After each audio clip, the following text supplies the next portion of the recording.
Okay, hello and welcome to my little 40k show. So, I go live on Mondays and Wednesdays at 3 p.m, usually for about an hour, and then I'm trying to do at least one other stream a week as well. Might be on a Friday, like it is today at 3 p.m, could be on the weekend, depending on what I've got going on. But the Monday and Wednesday, I'm going to keep consistent with. So, would be great if anyone can get on. Come and talk to me. We'll have a chat about rules, about 10th edition, about 40k in general, maybe some competitive stuff. So just different things, different topics to chat about. Today we are going to be talking about the faction rules because there's been more faction rules released since I last streamed. So we are going to start off with the Votann. So,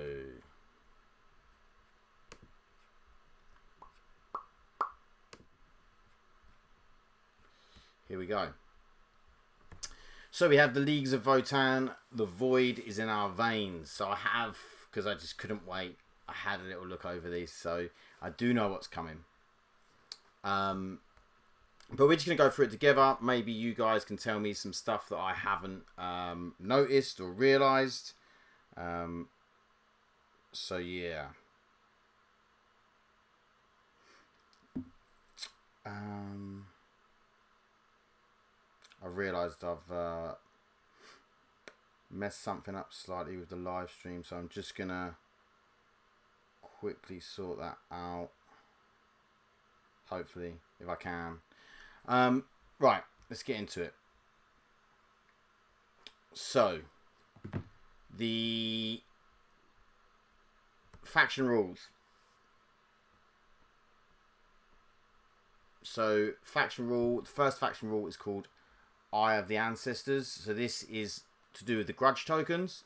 So if your army faction is Leagues of Votann, each time an enemy unit destroys a Leagues of Votann unit from your army, that enemy gains 1 judgment token. An enemy unit can never gain more than 2 judgment tokens. Any further judgment tokens a unit would gain beyond this are ignored. So no longer 3 tokens, just the 2 tokens, and they're very simple because, you know, we're simplifying things in 10th.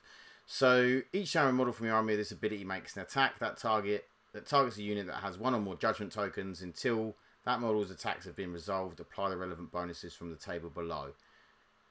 So if it's got 1 judgment token, you get +1 to the hit roll, which is going to be key. And if they've got 2 judgment tokens, you get +1 to the hit roll and +1 to the wound roll, which is very nice.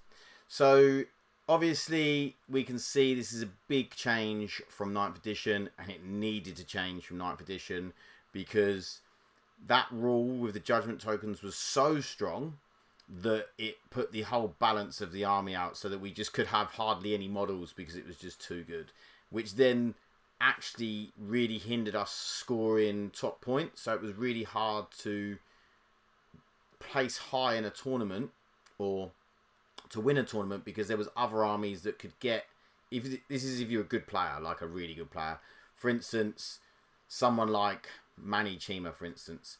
If Manny was going with Leagues of Votann and say Alex Harrison was going with the latest Marine meta, then Alex would be able to score them points more easily because he's got more units to do so and that sort of thing. So generally Votann weren't scoring, they weren't getting 100 games, you know, even with the top players. Because, you know, units, they're a thing. So next rule, which is a detachment rule. So this will change depending on how many detachments there are. I'm not sure how many detachments there will be available when the index comes out. So when we first start with 10th for these 3 rules, there might be 3, there might be 1, I don't know yet. But the detachment rule for this is you get to pick a unit at the beginning of the game. Oh, hang on. Yeah, at the start of the battle, select one of your unit from your opponent's army, and that unit starts the battle with 2 judgment tokens. So, really interesting because is it at the start? So the start of the battle, is that before you deploy or after you deploy? Because if it's before you deploy, they can then just put them in deep strike, so you can't get to them for 3 turns. So I'm hoping it's after you deploy. Otherwise, that will be a little bit silly. Yeah. It would be a little bit worrisome. So, if at the start of your command, any of your command phases, that enemy unit is destroyed, you gain a number of CP depending on how early in the battle you destroyed it, as shown below. So basically, you'll gain 3 CP if that unit you picked, you kill in the first or second command phase, by the first or second command phase. You'll gain 2 CP if you do it by the third or the fourth, and if you do it in the fifth, you'll gain 1 CP when you probably don't need it anymore. So, really interesting. Obviously, with Eye of the Ancestors, it makes that combination quite good, because you're already going to have 2 tokens on that unit, so you're going to be able to get +1 to hit, +1 to wound. And as you'll be able to see now, you're going to need the +1 to hit. So we've got movement 5, which is cool, same as they were. They're squat, like they're dwarfs, you know, they're not meant to be moving quickly. They're toughness 5, which I really liked, Save 4+, same as it was before. Wounds 1, same as it was before. Leadership 7+. I mean, they seem to be not wanting to give out very high leadership, so that's fine. We're not meant to be as fearless as a Marine, although we're pretty stubborn, so maybe.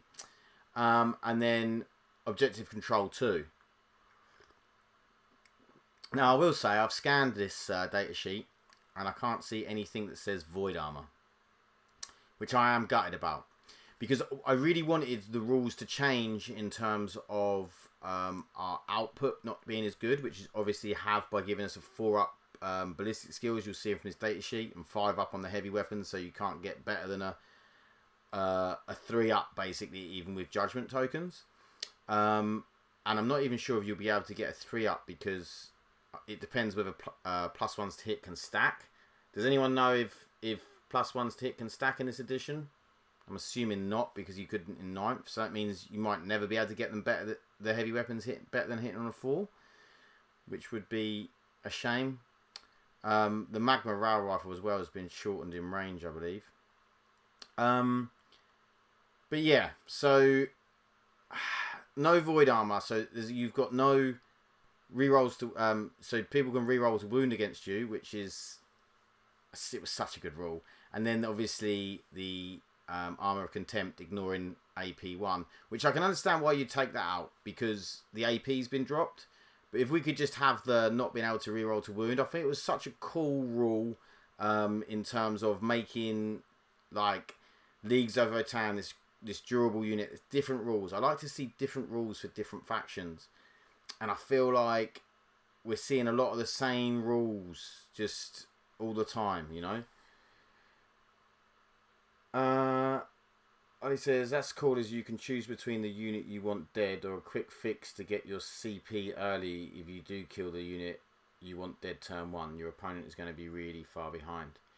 Yeah, true. So if because CP apparently is very sparse in this edition, like what he says, you could choose like a quite a weak unit that your opponent might just throw away anyway, and you can kill them and get some early CP.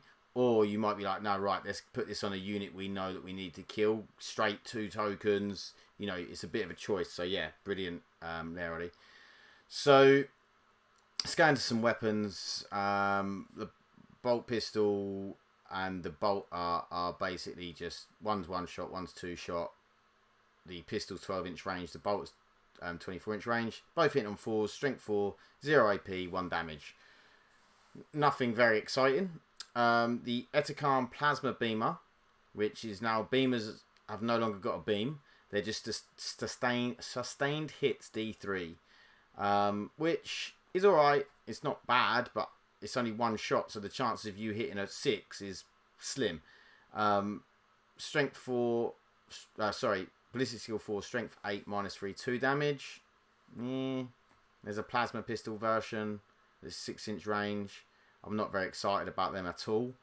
The beam rule leaving is a shame.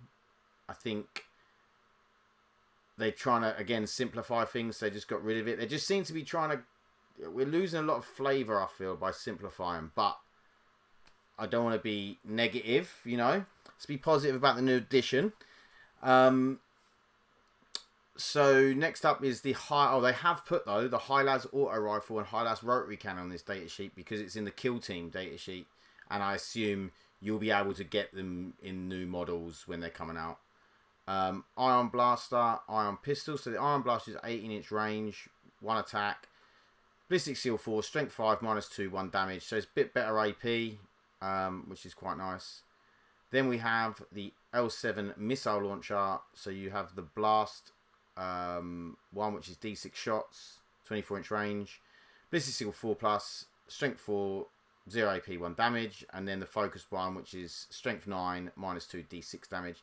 Then the Magma Rail Rifle is quite reliable on its damage, but it's only range 18, 1 shot, hits on a 5+, unfortunately, and it's Strength 12, -3, D3, +3 damage, heavy, so if you don't move you get +1 to hit. Like I was saying, and if you had a Judgment Token, you get another +1 to hit.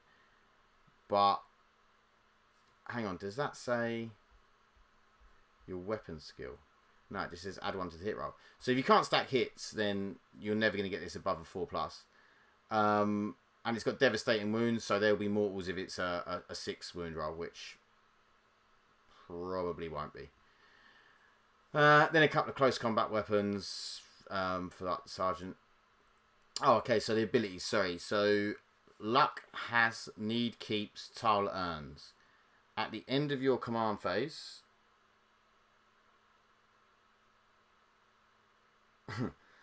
Ollie says, I wouldn't be wild about the idea of moving within 24 inches to shoot a gun that hits on a 5+ base. Yeah, I totally agree, Ollie. I'm not wild about that either. I mean, other than the fact that it's got the reliable damage and it's like Strength 12... Yeah, I'm a little bit upset about it myself. So, yeah, sorry. So, at the end of your command phase, if the unit is within range of an objective marker you control, that objective marker remains under your control, even if you have no models within range of it, until your opponent controls it at the start of the end of your turn. So this is the rule. This is sticky objectives that they keep calling different names, even though they said they were gonna make universal rules the same name, but they're giving it different names for every faction. Simplified, not simple. Okay, pan spectral scanner, so ignores cover, same as it did before. Comms array now gives you, if you use a stratagem on this unit, on a 5+, you roll a dice d6, on a 5+, you gain 1 CP. It's quite nice, another way to gain CP. I don't hate it at all. If CP are really rare, then it could be good. Although if they're that rare, then you probably won't be using that many stratagems on this one unit. So the chances of you getting them back are super slim. Medipack. Models in this bearer units have a Feel No Pain, 6+ ability. Okay, so I'm just taking that. Or the Ignore Cover, actually. If there's an option, maybe you can take both. But 6+ Feel No Pain would probably be quite big in this edition. And we feel crest, which I think is on the Thane. The bearer has a 4+ and vulnerable save. So very nice. Like I say, there's no faction keywords for void armor or anything like that, which I am a little bit gutted about. Okay, so we move on to the Hecaton Land Fortress. I love this in 9th edition. Obviously, I knew it was going to get worse. So let's see what they've done to it. So the Cyclic Ion Cannon, which is Blast, 24 inches, D6 +3. So hits on a 4+, which is the theme of this army now. We're basically Tau. Strength 9, -2, 2 damage. The Heavy Magma Rail Cannon, which has got Devastating Wounds. So on a 6 to wound, you'll do mortals. And it's heavy, so when you move... Oh, this one you'd actually be hitting on a 3+ if you don't move. So that's quite nice. And it's 30-inch range. So this is much better. Strength 18, which is really good. So you're going to be wounding everything on a 3. Some things on a 2. minus 4 AP, so great AP as well. D6 plus 6, real reliable damage. I really like that gun. I like it a lot. It's only one attack, but I do like it. Okay, Hecaton Warhead. Blast, indirect fire, one shot, which means one shot means you can only shoot it once per battle. Don't think I'll be paying for the upgrade. D6 plus 3 shots, strength 4, strength 7, minus 2, 2 damage. I mean, depends how many points it is, and you might pay for it if you've got a few spare points for no real reason. But if it's between that and the pan spectral scanner, I'm keeping the scanner to ignore cover. The Matter autocannon, which was fixed in 9th, which I should imagine it will be, which is 24-inch range, 6 attacks, 4 plus ballistic skill, strength 7, minus 1, 2 damage. So it's exactly the same apart from its worst ballistic skill than it was as it was before. SP heavy conversion beamer. Yes, absolutely correct, Ollie. Slow towel, which is the worst kind of towel to be. SP heavy conversion beamer. So these have the conversion, which is each time an attack is made, basically on a hit roll of a 4+, it scores a critical hit. So I believe that means it automatically wounds. So basically, with the conversion beamer, you're getting like you would if you had 3 tokens. And you get sustained hits D3. So if you hit it on a 6, you get D3 hits on top of that. It's 2 attacks, hitting on a 4, strength 10, minus 2, and straight 4 damage. It has been nerfed in 1 pip of AP and 6 inches in range, which is, oof, 24 inches is harsh. The twin bolt cannon has sustained hits 1, so exploding 6s, and twin linked, so re-rolling wounds. I'm assuming this means that where we had 4 bolt cannons before, because they're twin bolt cannons, we'll now have 2 twin bolt cannons, and so we'll only have 6 shots coming from these, 3 and 3. So 4 plus ballistic skill, strength 6, minus 1, so I lost AP on that as well, 2 damage. Reroll into wounds, nice, so that's good. Then the twin ion beamer, same thing, sustained hit. So this has got sustained hits D3, twin linked, skin has got 3 shots, only 18-inch range, hitting on a 4+, strength 7, minus 2, 1 damage. And then it's got the old armored wheels, strength 8, 0 AP, 1 damage. Yeah. I really like this fire support rule though. It's got Deadly Demise D6, so it blows up D6 mortal wounds. In your shooting phase, after this model was shot, select one enemy unit. It scored 1 or more hits against this phase, so you only have to get 1 hit, score a hit against it. Mind you, it might be hard on a 4+. Until the end of the phase, each time a friendly model that disembarks... Oh, leave me alone. Each time a friendly model disembarks, you've hit that. If they've disembarked that turn, they get to re-roll the wound roll, which is really nice. So, for instance, you could, I don't know, get out a load of the Terminators and they're re-rolling wounds, or if you get out the Berserks and they go and hit something in combat that you've shot at, you might have only hit it once, but then you can then go and re-roll the wound roll, which is just huge. Obviously, we don't know what the hammers are going to be or the other ones, but I should imagine the hammers will be sort of like akin to a Thunder Hammer, which I think was strength 8, minus 2 damage with devastating wounds. So there'll probably be something similar to that. Pan spectral scanner, so you ignore cover with that. And then you subtract 1 from the wound roll. I didn't go through the thing, did I? Movement 10, T12, which is the same as a Land Raider Repulsor. 2 up save, which is very nice. Wound 16, Leadership 7, 5 objective control. Okay, SP Conversion Beamer. Conversion, sustained hits D3. Range 24 inches. Attacks 1. Ballistic skill 4+, strength 7, AP 1, 3 damage. So you're scoring hits If the target is within 12, sorry. So if the target is in with half range, you get an unmodified hit roll score 4+. It's alright. But when you're really slow, it's not as good, is it? Sustained hits D3 is nice, but again, you're probably going to have 5 of these guys. You might roll a 6 on one of them. It's alright. Certainly, you know, not getting me excited. The 3 damage is really good. Okay, reactive reprisal. So this is very similar to the sister stratagem, where you can, if someone shoots you, you can shoot back at them. But we do have a restriction here, where the judgment tokens, the unit that shoots you has to already have a judgment token on. I think Votann are really going to struggle if we don't have other ways to put judgment tokens on stuff. We're going to need to be able to put judgment tokens on stuff, or we're going to be really struggling with this 4-up ballistic skill, because there's just, you can see there's not enough shots. Like, so if we go up 4-up ballistic skill, you know, 10 guys, yeah, you got 20 shots, so 10 hit on strength 4. Let's say you're shooting at some Space Marines, yeah? So you got 10 guys, so you got 20 shots.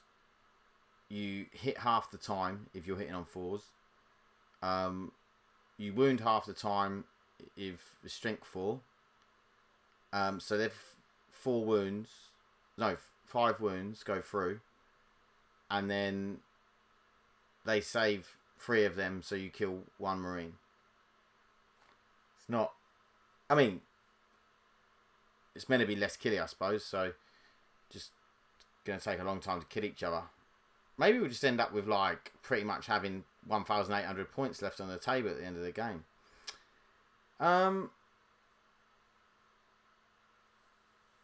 Okay. I think that is it. I did read this about the Stein Studio. Leagues of Votann rules focus on armies, hardy warriors who defeat their foes through combination of teamwork, target predation, and ruthless efficiency. The profiles in the data sheets have been overhauled, enabling them to represent the resilience of their warriors and superior craftsmanship of their weaponry. Again, let's see what happens with the characters. Characters might put out a lot of buffing stuff. There might be more rules that we haven't seen. So I'll be interested. And also, you know, we've got to wait for codexes. They're not going to give us all the rules now, are they? Ollie says conversion beam seem okay, but the range, yeah, 12-inch range, like, just like when you're that slow, and even our vehicles, you know, 10-inch movement.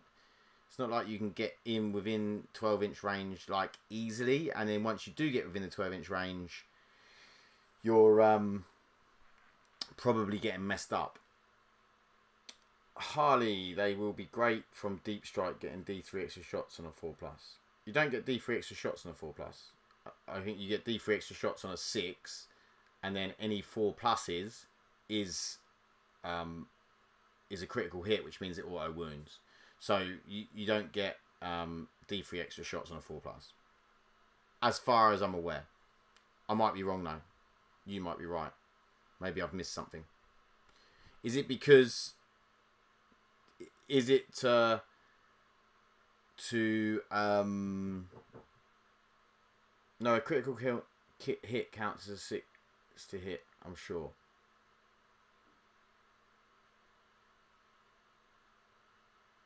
Yeah. So, but they only... Oh, so you're saying critical hits are normally a 6, which is what sparks the sustained fire, D3 extra shots. So therefore, if it's a critical hit, it will go off on a 4+. Ah, okay, yeah, I get you, Hardy. Ah, okay.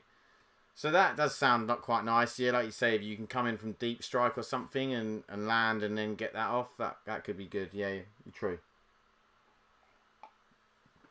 We'll have to see, because if you can start sparking a lot of D3 extra shots, then it could be nice. Right, shall we go on to talk about the World Eaters? Why not? Oh, Admech after the World Eaters.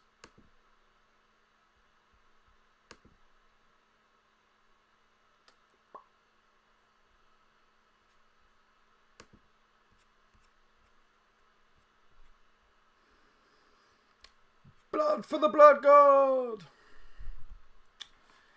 Okay. Let's see if they're going to make the galaxy burn. Or if they're just going to singe some grass. Harley, give me my ad mech. I want to make people cry again. Well, we'll see, Harley. We'll see. I'm assuming they'll be a lot simpler than they were in the last edition, which doesn't always mean powerful, does it? Okay, Angron, all the brawn. That's not to say the sons of Angron are all brawn and no brain. Khorne's chosen legion are surprisingly adept at wresting control of objectives away from their opponents and can lock down their territory, even as their warriors surge off in search of more blood, skulls, and other things of this nature. Okay, Blessings of Khorne. If your army faction is World Eaters, at the start of the battle round, you can make a Blessings of Khorne roll. Okay, to do so, roll 8d6. Oh dear. This is going to be swingy, I bet. You can then use those dice to activate up to 2 Blessings of Khorne from the Blessings of Khorne list. You can then use those dice to activate up to 2 Blessings of Khorne from the Blessings of Khorne list. Each Blessing of Khorne specifies the dice result it requires. Huh? Right. Where a number is specified, a double or a triple of that value or higher is required. You can only activate each Blessing of Khorne once per battle round. Any unused dice in the Blessings of Khorne roll are then discarded. And this is simplified, is it? Holy shit. You need like a degree in English just to get your head around that. Once activated, each Blessing of Khorne applies to all the units in your army with this ability until the end of the battle round. Harley, I love them being complicated. I could just make the rules up and sound like I know what I'm doing. Yeah, as we found out, Harley, as we found out with your ad mech. Okay, Blessings of Khorne. I need to read this again. At the start of the battle round, you can make a Blessings of Khorne roll. To do so, roll 8d6. So you're rolling 8 dice, a bit like the Warp Storm. You can then use those dice to activate up to 2 Blessings of Khorne from the Blessings of Khorne list. Each Blessings of Khorne specifies the dice result it requires. So let's say 1 to 6, I'm assuming.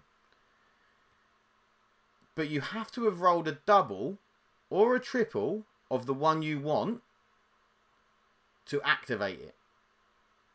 Is that right? Where a number is specified, a double or triple of that value, of that value, of that value is required. So are they saying double of the value, like double the amount? Or are they saying a double one if you want the number 1? I'm going to go down because it's probably here.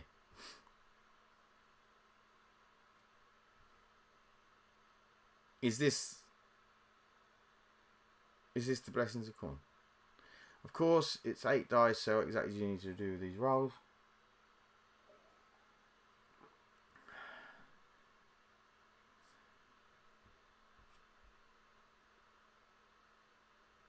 Are these the...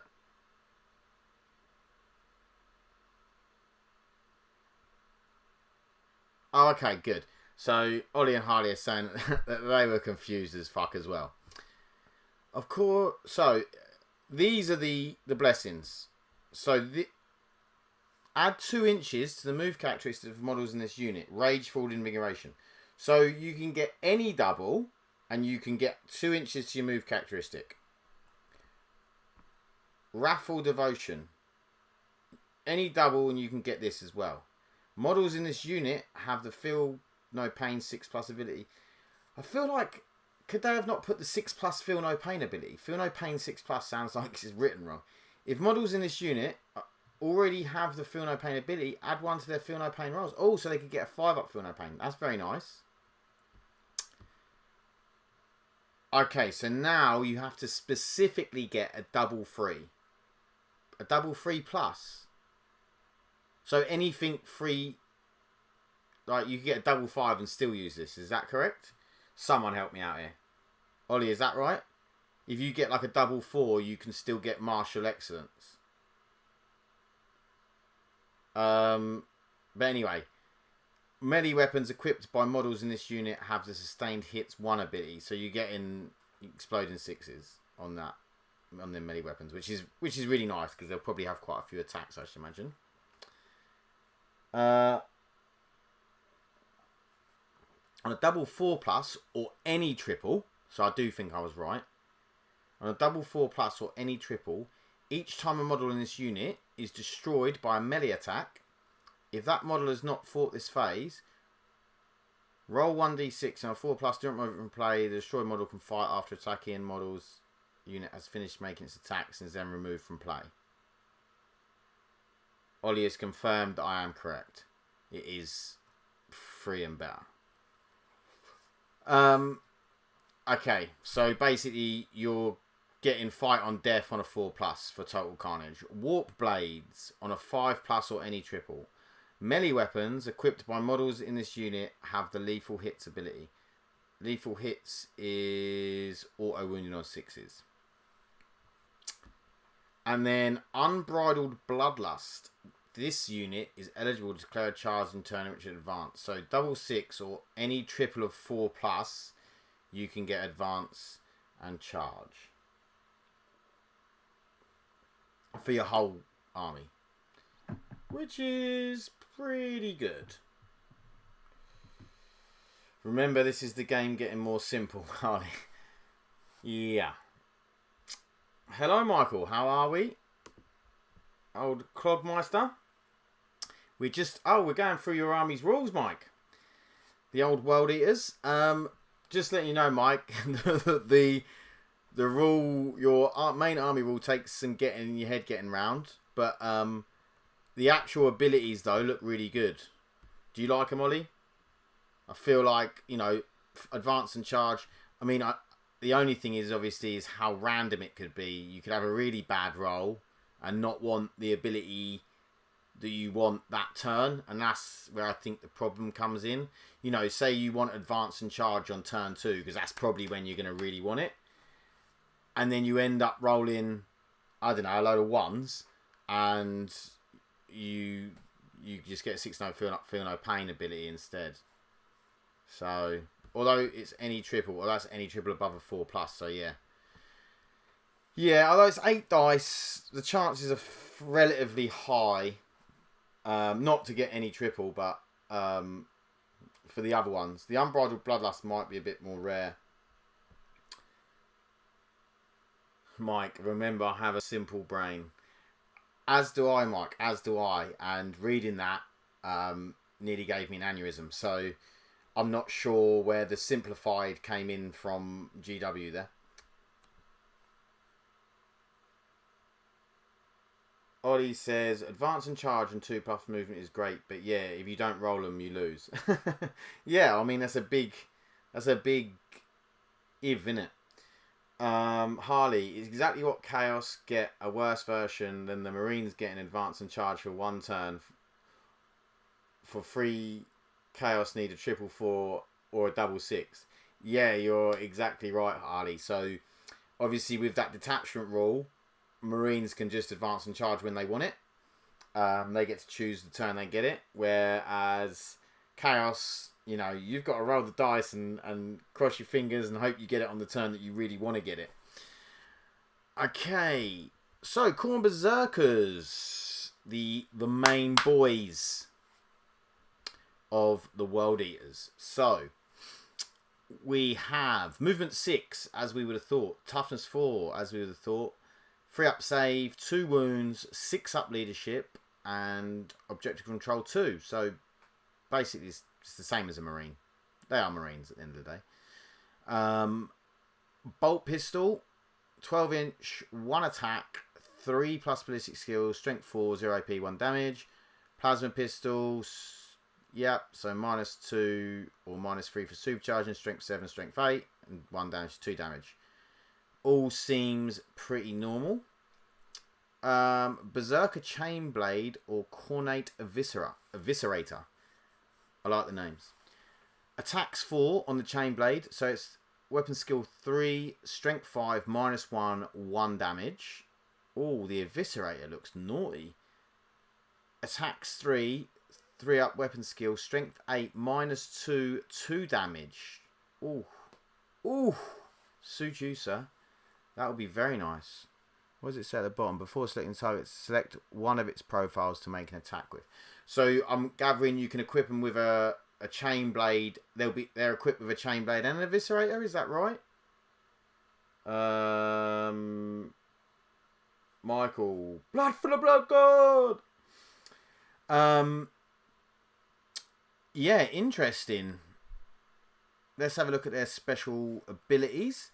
So, Blood Surge. Each time an enemy unit is selected to shoot after that unit has finished making its attacks. If enemy models from this unit were destroyed as a result of those attacks, this unit can make a Blood Surge move. Oh, okay. This is the one they sort of had in the last one. To do so, roll 1d6. This unit can be moved a number of inches up to the result. But this unit must finish that move as close as possible to the closest enemy unit. As close as possible. So that's not even just move it closer. It's as close as possible. Interesting wording. When doing so, those models can be moved within engagement range of that enemy unit. They can be moved in engagement range. Oh, you have to be careful there, guys, because if you shoot at a unit and you've got another unit that's close, so you don't want an engagement range, they can just boop, move into engagement range. So really nice. A unit can make a Blood Surge move while it is battle shocked. Cannot make it while it's battle shocked. Really interesting. Cool rule, but I'm just waiting for Ollie to do it. And when I'm playing him or Mike, and they'll roll a 1 when they need a 2 to get into engagement range. Is that the massive looking chainsword? Yeah. Oh, the bit down the bottom refers to the plasma pistol. Oh, okay, yeah, sorry. I can see the arrows now. I'm being a div. Well done, Ollie. So, Ollie, is the eviscerator just on the sergeant, is it? Or is it, can they all take it? What's going on with the eviscerator? I'm assuming you are right, Mike. It's the massive looking chainsword. Or is that the chain blade? Someone tell me. Okay, Icon of Corn. Each time you make a Blessings of Corn roll, if the bearer's unit is within range of an objective marker you control, you can re-roll one of the dice. Each time you make a Blessings of Corn roll, if the bearer's unit... Hang on. Whoa. You don't have to make a Blessings of Corn roll for each unit, do you? No, this must be just... Each time you make a Blessings of Corn roll, if the bearer's unit is within range of an objective marker you control, you can re-roll one of the dice. So let's say, you've got 3 Corn Berserker units in range of an objective marker. You could re-roll 3 of the Blessings of Corn dice, which actually is really nice.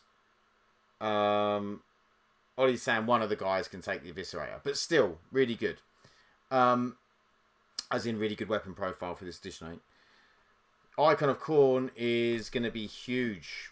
That will make that way more reliable to get the ability off that you want to get off. So yeah, really good.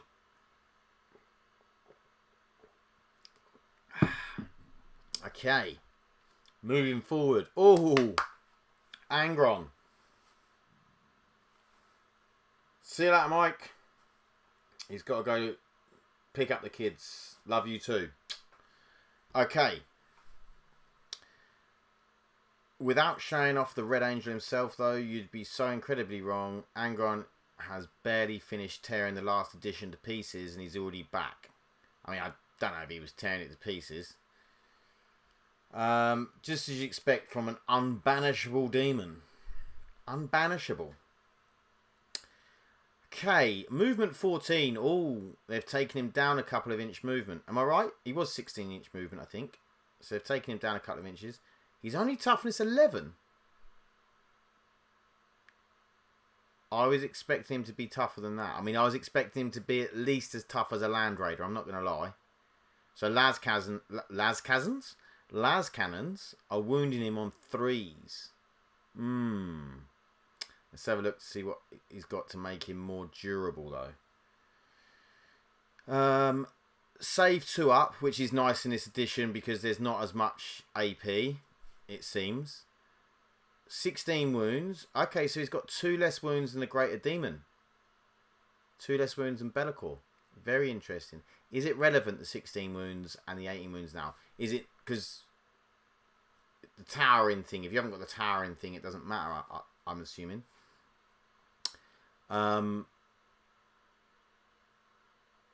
He's a bit less unbanishable now. Okay, let's have a look. 5 up leadership and a 6 objective control. Okay. Samaniarius and Spine Grinder. Saminiarius and Spine Grinder. So the strike, 8 attacks. We're expecting it to be big. Weapon skill 2, strength 16, -4, d6 plus 2 damage. Wow. It's going to be real nice. And it should be. It should be. It's Angron. And then the sweep is hitting on 2 plus 18 attacks. Didn't want 16. I didn't want to double it. We need to go just over double. Strength 8, -2, 2 damage. Absolutely going to be tearing Marines a new one. If obscuring is a thing, he's great. Ollie's saying. Yeah, I was actually looking at this because I was looking at the terrain trait rules yesterday. It doesn't actually mention about... It mentions that you can't shoot through... if they're not in the ruin, you can't shoot through the windows. But it doesn't say about it... And I'm assuming because we haven't seen the full rules. It doesn't say that it necessarily means that it goes up to infinity and beyond. I'm not sure if it's just at the height it is. That will be a really interesting thing. But one thing is he will get cover if he's behind terrain because you won't be able to see all of his model. So we'll see about that. It scares me the fact big demons may have obscuring. Yeah, it is pretty scary, Hardy. I'm with you. Okay, so let's go have a look. He gets Deep Strike, as he should. Deadly Demise D6. Reborn in Blood. Each time you make a Blessings of Corn roll, if this model is destroyed, you can use a 666 from that roll to use this ability. If you do so, this model is no longer destroyed and is placed into reserves with its full wounds remaining. Ooh. That's a bit naughty, isn't it? Ooh. I mean, it is a 666, don't get me wrong. But when you can re-roll dice, you get a double 6 and say you can re-roll 3 or 4 dice. Yeah, there's a chance. I like it. Cool. Let's hope he's not too hard to kill. At the start of your charge phase, select one Raffle Presence ability until the start of your next charge phase. This model has that ability. Okay, I like it. Start of charge phase, a bit different rather than command. Glorious Bloodletting Aura. While a friendly World Eaters unit is within 6 inches of this model, each time a charge roll is made for that unit, add 1 to the roll. Very nice. +1 to charge. Like it. The Deep Strike is new. That's really good. Oh, okay. I didn't realise that he couldn't Deep Strike in the last one. Deep Strike. Yeah, Deep Strike's really nice because obviously you're going to make him... And he can use that aura, so his charge is +1. So that means he'll be coming in... So he'll be doing 8 inches. 8 inches from Deep Strike. That's very nice. Infectious Rage Aura. While a friendly World Eaters unit that is below its starting strength is within 6 inches of this model, add 1 to the attack's characteristic of melee weapon equipped with models in that unit. Oh, if it's below starting strength.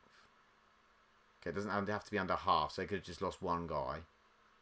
For purposes of this ability, if that unit has a starting strength of 1, it's considered to be below starting strength if it has lost 1 or more wounds. Okay, nice. Very nice. So he'll get an extra attack if he's lost 1 wound. So he'll have 9 attacks and 19 attacks. Tell me why you'd ever pick the +1 attack with a condition over 4 rerolls to hit. Okay, Righteous Slaughter. While a friendly world eater unit is within 6 units model, each time a model in that unit makes an attack, you can reroll the hit roll. Yeah, you're taking rerolls to hit all day over +1 attack. Definitely. Definitely. Yeah. I mean, they're all auras, but yeah, 100%. I mean, the +1 charge is nice if you've got stuff coming out of Deep Strike or you just think you need it. Monster, Fly, Character, Epic Hero, Chaos, Corn, Demon, Primarch, and Grawn. Okay. What else have we got? We've got a weapon spotlight. I don't think there's anything there I need to know. This is the Lord of Skulls Demon Gore Cannon. The Demon Gore Cannon. It's Blast. Is this... This isn't the Flamer. No, it's not. You don't have to choose an ability like the other things you've shown before. That's nice. You don't have to choose an ability like the other things you've shown before. I thought you do have to choose. Select one Wrathful Presence ability until the start of your next charge phase. So you can do it in the charge phase, which is nice. Okay, Demon Gore Cannon Blast. Range 18, D6 shots. Oh, you're already hating it, aren't you? I know Ollie is. Ballistic skill 3+, strength 14, -4, D6 +2 damage, which is nice. I mean, D6 is just a problem. Harley says, guess I lied and didn't read it. So, D6 shots, I mean, you know you're going to roll the 1. I've been playing with Doomsday Arcs for far too long. The fact that D6 +1 has made me way too excited. Just because, and then you got the 4 damage. Because it was D6, it was just horrendous. At least the damage is more reliable on this with D6 +2, and it is -4. I mean, it's just D6 shots is a killer to reliability. And I know everything seems to have got less reliable in this edition, which is fine. Great. But you'd want to see at least a +1. A D6 +1 on that would have been nice. Guess I lied and didn't read it. And then Ollie says, sounds like you, Harley. Okay. Yeah, the D6 shots lets it down. That gun. Okay, Berserker Warband. Epic Deed Stratagem. When any phase, target one World Eaters unit. So any World Eaters from your army that was just destroyed while it was within range of an objective marker you control, you can use this stratagem on that unit even though it was just destroyed. That objective marker remains under your control even if you have no models within range of it until your opponent controls it at the start or end of any turn. Okay, so sort of sticky objectives, but slightly different because you can only do it when you're guys die, but that I think is a great stratagem. I really like that stratagem. That could be game winning, that stratagem, because if you get shot off of it and it's really far away, say it's turn 4, turn 5, and it's quite far away from any of your opponent's units and they can't get on it, you're like, yeah, I control that, and then you're getting the extra points the next turn. It might help for secondaries. And then your opponent might not even be able to get it on turn 5 because of movement. And suddenly you're getting it again. So, yeah. Really like that stratagem. I think that's great. Probably one of the most useful stratagems I've seen in terms of, like, scoring points. So, really like that.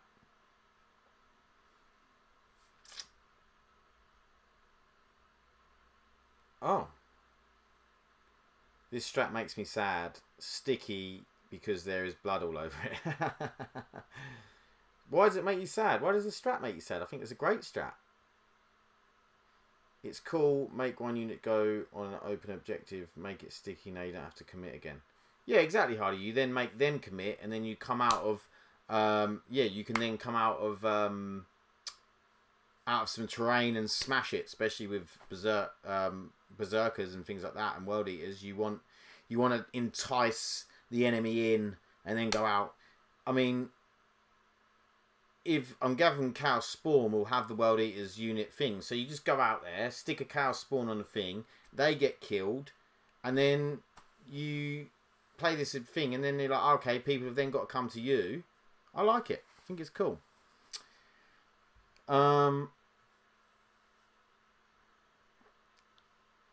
As this stratagem only costs a single command point, you might want to keep a spare in your back pocket for those times your opponent levels their mightiest guns at a critical objective.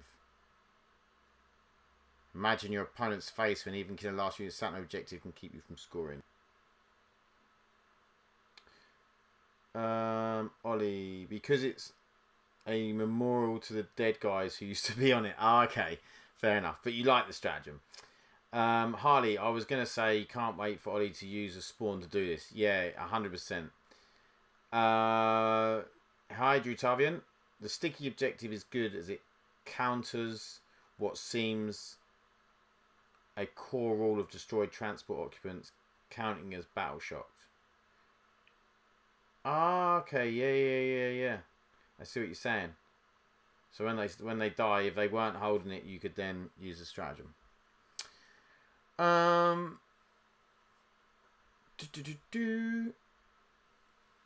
World Eaters are brutally made manifest, a blunt object of intense trauma. Great strat. Yeah, so Ollie loves the strat, as I thought he would.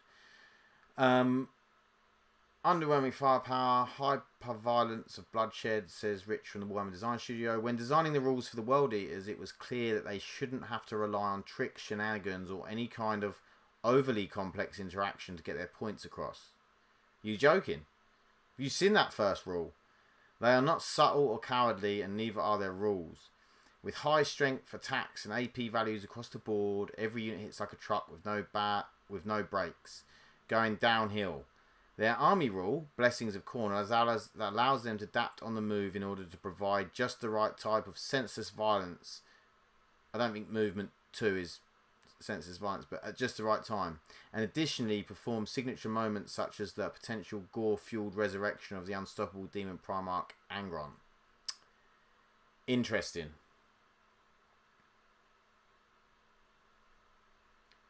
It's talked about right at the bottom of the page.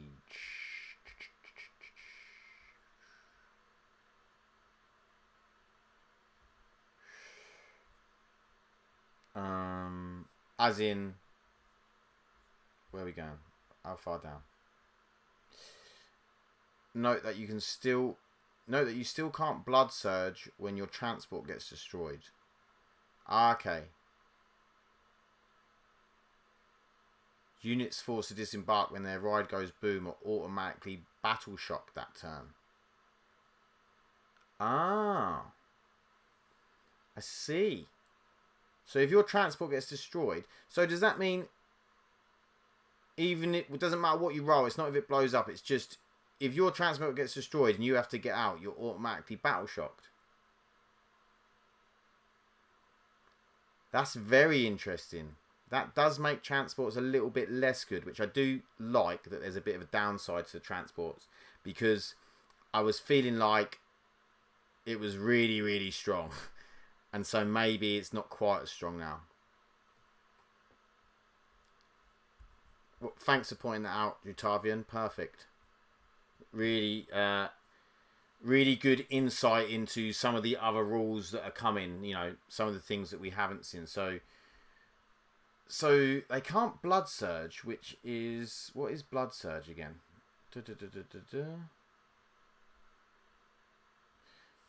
Oh, blood surge is...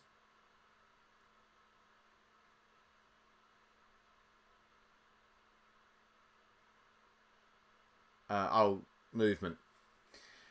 Blood surge is the movement thing. So they can't blood surge once they get out, because they'll be battle shocked getting out of a transport. Yeah. But then if you kill them, you can play that, and then it's a nice little see you later. I like it. I really like it. I think, what is your overall feeling on the rules, Ollie? What do you feel about... You're a World Eaters player. I mean, I think that the army rule, although I feel probably more complicated than it needs to be. I think that the abilities, a lot of the abilities, sort of seem useful. Some more than others, as always with abilities. I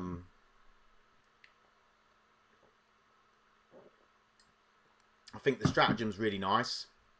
The Berserkers and Angron's data sheets look good. If I'm honest, I feel like, and it might be just me saying this because I've played them, or because I play them, sorry, but so far the two factions that are the least exciting rules-wise are Votann and Necrons. Now, I think that we could see a lot of other things influencing Votann and Necrons in terms of characters and maybe the stuff like Reanimators, Ghost Arcs and things like that. So, and maybe there's other rules to come. These are just a taster of the rules. But I feel like so far, out of all of the factions, these are the two that I am like least excited about. I think World Eaters look pretty cool. Michael says chaotically chaos. Yes, Michael. And Ollie says they seem okay, but randomness is a worry. Yeah, I would say that, but it does seem though, Ollie, that there is ways to manipulate that randomness and make it less random. So that could be pretty cool. However, so guys in the chat, what do you think is the most let's say, who do you think is the most powerful army so far that you've seen, and the least powerful out of all of the ones that have been you've looked at so far? I think so. If we go down and have a look and see what's been actually previewed. So we've got Space Marines, Tyranids, Chaos Space Marines, Necrons, Astra Militarum, Chaos Demons, Adeptus Sororitas, Leagues of Votann, and World Eaters, and then we've got Mechanicus next. So we've seen 9 factions so far, which is just under half.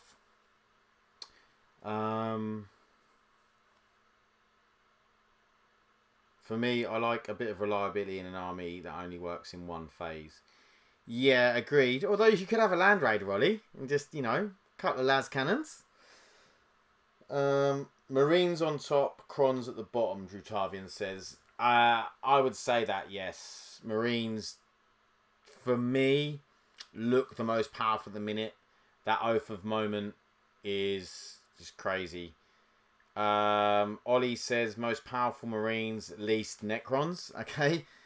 Think this is might be going somewhere with this. I'm really hoping that the Necrons, like the character abilities, are like amazing, and the Reanimator's amazing, and the Ghost Arc's amazing, and it really brings the faction back to being like not terrible, because at the moment it's not looking fantastic for them. I am hopeful there is more rules coming. I think we're going to see the AdMech get a lot less confusing. I think you're going to see them a lot more simplified. I don't think they'll have as many command phase buffs, or they won't. Well, they might do, but they'll be on actually attached to units, so that might make it a little bit less confusing. With auras and things like that, and what's in range and all that type of thing. So that will be interesting to see what happens there. Okay, guys. So, I hope you'll have a good weekend, and I hope you've enjoyed the stream. I will be back on Monday to talk about Adeptus Mechanicus. I don't know if there's any more being released over the weekend. Maybe tomorrow. If there is, I'll be talking about them too. Or whoever I'll be talking about. If AdMech are released tomorrow, I'll be talking about whoever it is also released on Monday. If not, we'll maybe have a look at the missions, go through some other rules that are coming to 10th. Really interesting about the transport that Drutavian pointed out. Think that you know, the fact that you're going to be battle shocked if your transport gets shot at and you have to get out. Really interesting. Thank you very much, Michael. I will hopefully see you on the next stream if you can get on. But yeah, enjoy, guys. Have a good weekend, and I will see you all on Monday.